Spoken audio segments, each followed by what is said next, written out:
함께 따라하겠습니다. 하나님의 말씀에 붙잡혀. 하나님 말씀에 붙잡혀. 여러분, 국제 구호 활동가로 활동하시는 한비아님을 여러분 잘 아시지요? 그분이 한 15년 전에 월드비전 국제학교 교장을 내려놓고 유학을 떠나면서 그건 사랑이야, 사랑이었네 라는 책을 쓰면서 길을 묻는 젊은이들에게 몇 가지 조언을 합니다. 첫 번째 조언을 하는 것은 우선 자기가 누구인지를 분명히 알아야 한다고 얘기해요. 그것이 선행되지 않으면 좋은 일을 만났어도 그것이 자신의 옷이 아닌 것처럼 느껴진다는 거예요. 그래서 그것이 확인이 된다면, 내가 어떤 사람인지 확인이 된다면 둘째로 중요한 질문을 해야 되는데, 그것은 무엇이 자신의 가슴을 뛰게 하는지 묻고 또 물어야 한다고 말합니다. 사실 자기의 가슴을 뛰게 하는 일이 어떤 일인지 아는 것이 너무 어렵기 때문에 반드시 해야 될 것은 끊임없이 지속적으로 포기하지 말고 물으라고 얘기해요. 설령 그 일이 경제적인 보상이 많이 따르지 않은 일일지라도, 경제적인 보상이 많으면서 하기 싫은 일을 하는 것보다 그게 훨씬 좋은 삶이라고 얘기해요. 여러분 어떠세요? 동의하세요? 목사님 그래도 돈 좀 벌어야죠. 그렇게 생각하시나요? 그는 100도씨의 삶을 경험한 사람은 물이 끓지 않은 99도씨의 삶은 더 이상 살 수 없다고 얘기합니다. 이렇게 얘기한 것이 벌써 15년 전 일인데, 유학을 마치고 다시금 돌아와서 그는 지금 그 누구보다도 열정적으로 살아가고 있습니다. 로힝야 난민들을 위해서 구호하는 일들을 하고 있고, 이화여자대학교에서는 국제구호 개발 협력을 대학생들에게 열정적으로 가르치고 있어요. 그의 인생이 40여 년 전에 지도 밖으로 행군하는 마음으로 다른 사람들의 비난과 만류와 걱정과 외면에도 불구하고 그의 삶을 던졌는데, 지금은 그 인생 60대 후반에 그 어떤 인생보다 행복하고 멋진 인생 살고 있다 생각됩니다. 사랑하는 여러분, 여러분에게는 가슴 뛰는 일이 있습니까? 그 질문은 지금 우리가 무엇에 붙들려 살아가고 있느냐 하는 질문입니다. 한때 가슴 뛰는 일이 있었는데 지금은 가슴 한켠에 묻어두고 살고 있습니까? 아니면 아직 그 일을 찾지 못하셨습니까? 누구는 자꾸 가슴 뛰면 부정맥이라고 그러는데, 여러분 인생 다하는 날까지 하고 싶은 일, 해야 하는 일에 붙들려 사는 인생처럼 행복한 인생이 또 있을까요? 2년 전에 작고하신 이효령 선생님의 생애 마지막 인터뷰를 모아놓은 마지막 수업이라는 책에 보면, 이효령 선생이 온몸에 암이 퍼져서 이제 죽기 직전인데 김지수 작가가 물어요. 어떻게 지내냐고. 요즘에도 계속 글을 쓰고 있다고. 특별히 내 고통에 대해서 글을 쓰고 있다고. 아니, 그 고통을 겪는 것도 비참한데 왜 그 고통을 관찰하려 하느냐고. 그러자 이런 선생이 이렇게 말씀합니다. 글을 쓰고 말을 한다는 게 나의 마지막 희망이기 때문이라고요. 작가는 지금이 끝이 아니라 죽음 이후에도 이것이 남아있다는 것을 너무 잘 알기 때문에 그렇게 글을 써내려가는 것이라고. 그렇게 글을 쓰면 죽음의 벼랑 끝에서 한 발짝 더 나아갈 수 있다고 얘기해요. 생애 마지막까지 그를 붙잡았던 가슴 뛰는 일이 그에게 있었던 것이죠. 여러분, 여러분에게는 생애 마지막까지 우리를 붙잡고 있는 그것이 있습니까? 오늘 본문도 가슴이 시키는 일에 붙잡혀서 주어진 조건과 환경에 관계없이 그렇게 최선을 다해 살아갔던 사람들을 만나게 됩니다. 그 사람들을 성경은 하나님 말씀에 붙잡혀 살아간 사람이라고 묘사합니다. 바울을 묘사하며 사용된 이 단어가 바울에게만 해당되는 일일까요? 그렇지 않아요. 성경에 등장하는 그들이 모두 이 수식어에 어울리는 사람들입니다. 그들은 각자 하나님의 말씀에 붙잡혀서 살아왔던 출신도, 각자 부르심의 자리도, 모습도 달랐지만 하나의 꿈을 꾸고 그 꿈을 위해 자신의 삶을 던졌던 사람들이지요. 오늘 우리는 이 사람의 삶에 대해 주목하려고 합니다. 왜냐하면 우리 모든 그리스도인들은 이렇게 하나님의 말씀에 붙잡혀 살아가도록 부름받은 사람들이기 때문에 그래요. 물론 그렇게 하나님의 말씀에 붙잡혀 살아가는 사람들의 이야기이지만, 그러나 그들의 삶이 언제나 쉽고 편안한 길만 있었던 것은 아닙니다. 문제가 없었던 것도 아니에요. 그러나 문제가 있었어도 하나님의 말씀에 붙잡혀 살아가는 그 삶을 포기하지 않고 그럴수록 더욱 말씀에 붙들려 살아가는 사람들이었죠. 하나님의 말씀에 붙들려 살아감으로 찾아온 문제와 아픔 속에서도 기쁨으로 살아가던 사람들. 여러분, 너무 낭만적이지 않습니까? 오늘 그 말씀을 통해 그 말씀을 배우고 함께 그 삶을 갈망하는 저와 여러분 되기를 우리 주님 이름으로 축복합니다. 따라합시다. 시련의 시간을 통해 주시는 선물. 시련의 시간을 통해 주시는 선물. 우리가 잘 아는 브리스길라, 아굴라, 바울은 너무 유명한 사람이지요. 결코 흔들림 없이 그에게 주어진 사명을 온전하게 완수한 사람처럼 여겨지지만 사실 그렇지 않아요. 여러분, 세상에 완벽한 사람 한 치의 오차도 없이 살아가는 사람들이 존재하지 않습니다. 흔들리지 않고 피는 꽃이 없는 것처럼 실상은 그들의 삶은 처절한 몸부림과 기다림으로 가득합니다. 여러분, 꽃길만 걷는 인생은 없는 거예요. 여러분, 성경의 짧은 문장으로 표현된 한 인생은요, 사실 많은 것이 생략되어 있습니다. 그래서 우리가 읽어야 될 것은 그 말씀의 행간이에요. 그러면 하나님의 말씀에 붙잡혀 살아가는 사람의 삶에도 곳곳에 지뢰가 매설되어 있는 것을 우리 발견하게 돼요. 그럼 그곳에 결코 낭만이 없어요. 하나님의 말씀에 붙들려 사는 사람도 이런 일을 반복해서 겪어요. 그런데 이 광야의 삶, 척박한 삶의 현실을 뼈저리게 경험하면서 우리의 믿음의 야성이 길러지고 우리 광야의 목마름이 우리의 삶에 가득 차면 여러분, 우리의 부르심은 더욱더 선명해지고 분명해지는 것입니다. 우리 말씀 1, 2절 함께 읽겠습니다. 시작.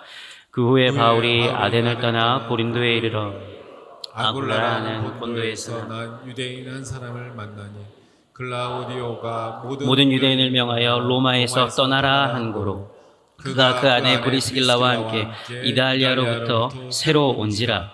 바울이 그들에게 가매. 그럼 1절은 바울의 여정을 매우 간단하게 소개합니다. 바울이 아덴을 떠나 고린도에 이르렀다.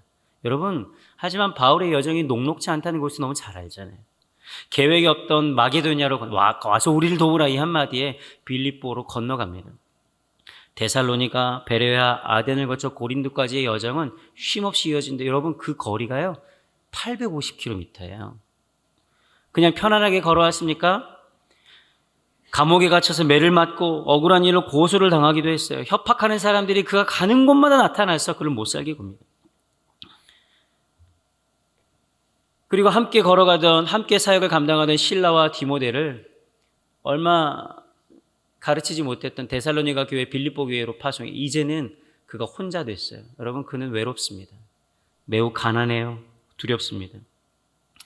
하나님의 사람이라고 이런 일에 자유한 것은 아니에요. 예수님께서도 피곤하셨고 지치셨던 것처럼 그들도 삶에 불어오는 비바람을 그대로 맞을 수밖에 없는 연약한 인간입니다. 우리와 아니요. 그렇게 살아가기 때문에 더 극한 상황을 경험하기도 하죠. 그런데 오늘 사도행전을 쓴 누가가 그 부분을 극명하게 드러내고 있잖아요. 그냥 거기 갔다 이렇게만 써요. 왜 그랬을까? 그건 이중적인 의미가 있다고 생각합니다. 바울이 분명히 힘들었지만 그 힘든 일이 사도 바울을 흔들지 못했기 때문에 그래요. 누가의 관심은 거기에 있지 않아요. 바울만 그렇습니까? 브리스길라와 아굴라는 어떤가요? 본문은 글라우디오라는 사람이 유대인을 명해서 로마에서 떠나라고만 얘기했다고 나와요. 당시 로마에는 100만 명 정도의 사람이 살았는데 그 중에 한 5만 명 정도가 유대인이었대요. 로마는 특별한 민족들의 종교나 문화적인 삶을 어느 정도 보장했기 때문에 그곳에서도 유대인들이 편하게 살았는데 예루살렘에 일어난 박해로 인해서 예수를 믿는 유대인들이 로마로 옮겨와 그곳에 교회가 생깁니다. 그러면서 이 유대인과 그리스도를 믿는 유대인들 사이에 갈등이 일어나요. 그래서 그 갈등을 해소하기 위해서 글라우디오 황제가 로마에서 떠나라고 말합니다. 여러분, 거기에 집도 있고 살아가는 삶의 터전도 있고 함께 교회를 세우고 공동체를 이루고 있었는데 어느 날 갑자기 떠나라고 해서 여러분 떠나집니까? 얼마나 혼란스러웠겠어요. 이게 무슨 일인가 싶지 않았겠습니까? 하나님 도대체 이 일이 여기서 교회를 짓고 함께 복음을 전하고 있는데 모든 교회를 흩으시다니요. 도대체 이게 무슨 일입니까? 질문하지 않았겠어요? 로마에서 고린도까지는 배를 타고 가면 1000km, 걸어가면 2,500km예요. 그 거리를 걸어서 아굴라 부부가 고린도에 당도했어요. 여러분, 그런데 예상치 않은 이 사건은 그들에게 평생의 선물을 허락하신 기념비적인 사건이 됩니다. 하나님은 처절한 고통과 아픔의 시간을 통해서 아굴라 부부와 바울을 만나게 하셨어요. 여러분, 만약 이들이 이 고난의 시간을 겪지 않았다면 평생의 동역자, 서로를 위해 목숨을 아끼지 않는 공동체를 어찌 만날 수 있었겠어요? 하나님께서는 힘겨운 상황에서도 이렇게 신비롭게 일하십니다. 여러분, 이 만남이 어떻게 보이세요?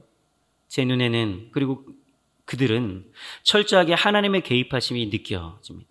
심지어 글라우디오 황제가 모든 유대인들을 다 떠나라고 한 것이 이 두 부부 만나라고 한 것 같아요. 거기에서 당신의 일들을 아전인수처럼 보이기도 하지만, 여러분, 하나님께 붙잡혀 있는 사람들, 하나님의 말씀에 붙잡혀 살아가는 사람들은 그들에게 일어난 우연한 역사도 그냥 우연하게 보지 않아요. 하나님의 섭리가 그 안에 있음을 믿고 그것을 발견하려고 해요. 같은 곳을 바라보는 브리스길라와 아굴라를 만난 일은 사도 바울에게 있어서는 가장 복된 일이었죠. 여러분, 이렇게 하나님의 마음에 집중한 사람들, 하나님의 비전에 확실히 붙들려 있는 사람들은 그에게 다가온 사건과 환경과 상황에 넘어지지 않는 거예요. 그들 눈에는 이면에 숨어있는 하나님의 섭리가 보입니다. 여러분, 모든 것이 합력해서 선을 이루게 하신 하나님을 어떻게 발견하시겠어요? 하나님의 말씀에 붙들려 있을 때 하나님의 섭리가 우리에게 다가오게 됩니다. 매주 우리 교회에는 감사하게도 새 가족이 방문합니다. 그때마다 우리 유 목사님이 항상 하시는 말씀입니다. 언제나 빼놓지 않고, 우리의 만남은 결코 우연이 아닙니다. 당신의 선택 때문도 아닙니다. 하나님께서 당신을 이곳에 보내셨기에 우리가 만난 줄로 믿습니다. 이렇게 얘기해요. 맞아요.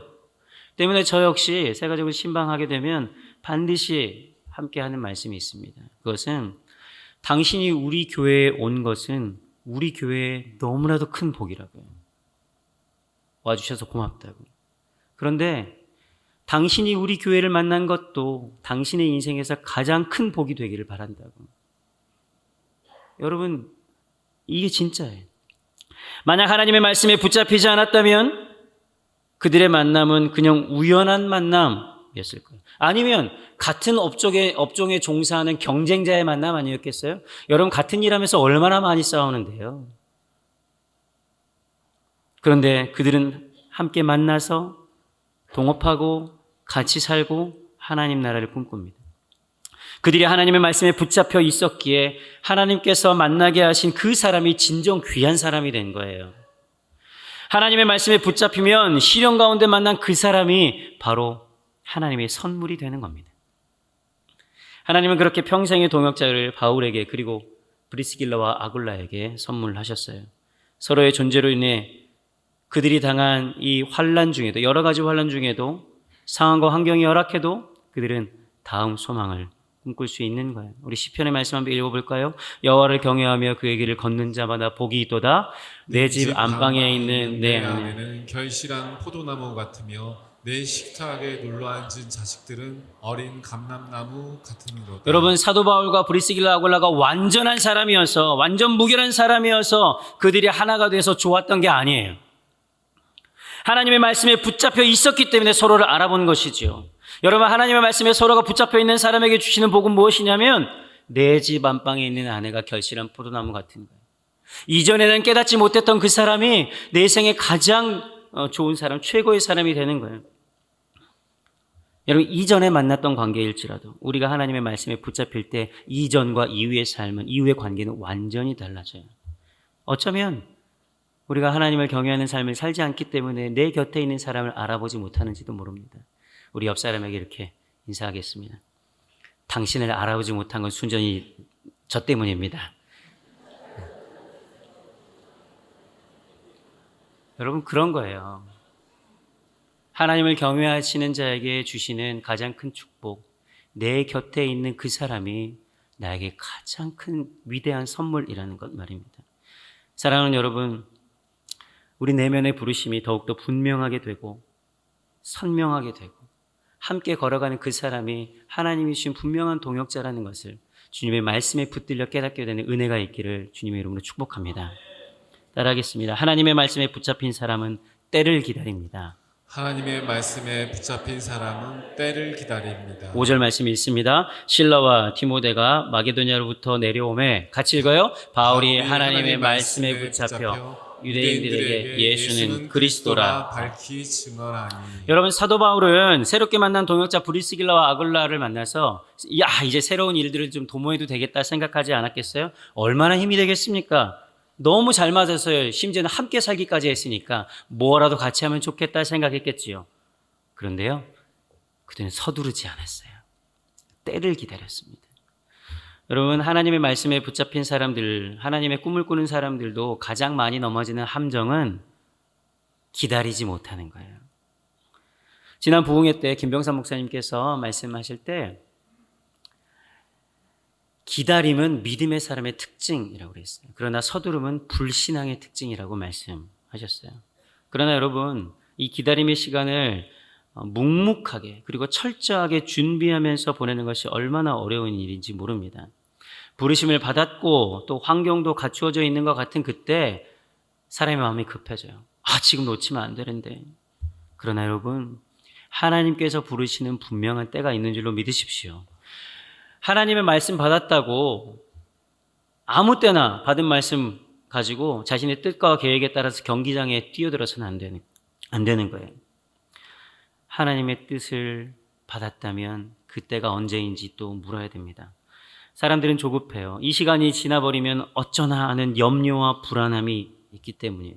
그러나 여러분, 역설적으로 하나님의 말씀에 붙잡혀야 그 염려와 불안을 떨쳐낼 수 있습니다. 저 역시 목사로 살아가며 목회하며 사역하며 함께 깨닫는 것은 목회가 기다림의 연속이라는 거예요. 사역을 계획할 때도, 사역을 다시 한번 돌아볼 때도, 그리고 교회를 꿈꿀 때도, 또 사람이 성장하는 것을 보는 것도 다 기다리는 일입니다. 여러분, 이 기다림은 무기력하게 아무것도 하지 않는 시간이 아니에요. 스프링이 이렇게 눌려서 응축된 힘이 임계점을 넘어갈 때 폭발적인 힘으로 튀어나가는 것처럼 이 기다림의 시간 동안 우리는 철저하게 하나님의 말씀에 머무를 때 우리의 인생 가운데 놀라운 일이 일어나는 겁니다. 여러분, 바울은 충분히 브리스길라 아굴라와 고린도에서의 사역을 시작할 수 있었어요. 하지만 성실함으로 그에게 주어진 일들을 성실함을 채워가면서 열심히 일했습니다. 그때 데살로니가 교회와 빌립보 교회를 돌아보던 이 실라와 디모데가 마게도냐로부터 내려왔습니다. 여러분, 하나님은 바울에게 이때를 기다리게 하신 거예요. 바울은 대적자들의 방해로 곳곳에 가는 곳곳마다 쫓겨났다 그랬잖아요. 그래서 데살로니가에서는 3주, 베레아에서는 도대체 몇 주, 얼마나 있었는지도 기록도 안 나와요. 아주 짧은 시간 동안 복음을 전하고 아덴으로 도망가 또 고린도에 이르렀거든요. 그 마음속에 데살로니가와 빌립보에 대한 걱정과 염려가 있었어요. 잘 지내나? 어떻게 지내나? 그래서 실라와 디모데를 그곳으로 보내고 홀로 고린도에 와 있는 거거든요. 그런데 마게도냐로부터 실라와 디모데가 도착하면서 놀라운 소식을 들고 옵니다. 데살로니가 전후서를 보면 이 데살로니가 사람들은 마게도냐와 아가야 지방에 본이 되었다고, 그 믿음의 소문이 각처에 전해졌다고 나와요. 여러분, 바울은 그 순간 자기가 계획하지 않았던 2차 전도 여행이 하나님의 손에 철저히 붙들려 있다는 것을 다시 한번 확인하는 거예요. 이 짧은 시간 동안 있었지만 하나님께서는 당신의 일들을 여전히 행하고 계시는구나. 그것뿐만 아니에요. 가장 연약했던, 가장 가난했던 빌립보 교회가 헌금해서 그 헌금이 이 실라와 디모데의 손에 들려 바울에게 왔던 거예요. 바울은 그때 깨달았어요. 하나님께서 계획하신 일, 하나님의 사역은 잘난 사람 혼자가 하는 게 아니구나. 하나님이 예비해 놓으시고 준비해 놓으신 하나님의 사람이 있을 때 그 사람과 협력해서 일을 하는구나. 여러분, 엘리야가 바알에게 무릎 꿇지 않은 7천 명이 있다는 그 사실을 알았을 때 그 영혼이 회복됐어요. 그때 성경은 이렇게 기록합니다. 같이 읽습니다. 하나님의 말씀에 붙잡혀 유대인들에게 예수는 그리스도라 밝히 증언하니. 사랑하는 여러분, 하나님의 역사는 기다림으로 완성됩니다. 아이를 잉태한 산모가 조심스럽고 정성스럽게 아이 만날 날을 기다리잖아요. 아이 보고 싶다고 애 빨리 꺼낼 수 있어요? 큰일 나는 거예요. 여러분, 이 기다림이 하나님의 역사를 폭발적으로 경험하게 한 동력임이 분명합니다. 여러분, 바울이 다시 하나님의 말씀에 붙잡혔을 때 일어난 놀라운 변화가 있어요. 우리 6절 말씀 같이 읽어볼까요? 시작. 그들이 대적하여 비방하거늘 바울이 옷을 털면서 이르되 너희 피가 너희 머리로 돌아갈 것이요 나는 깨끗하니라 이후에는 이방인에게로 가리라 하고. 여러분, 바울은 힘있게 복음을 증거하다가도 대적자들이 다가오면 그들을 위협하고 공격하면 그 자리를 피했어요. 데살로니가를 떠날 때도, 베레아를 떠날 때도, 아덴을 떠날 때도 그랬습니다. 그런데 하나님의 말씀에 붙잡혔을 때 일어난 대적자들 앞에서 바울은 떠나가지 않습니다. 오히려 담담하게 옷을 털면서 너희의 피가 너희에게로 돌아갈 것이다. 나는 이 피에 대해서 깨끗하다. 그리고 이방인의 사도로의 새로운 이정표를 시작합니다.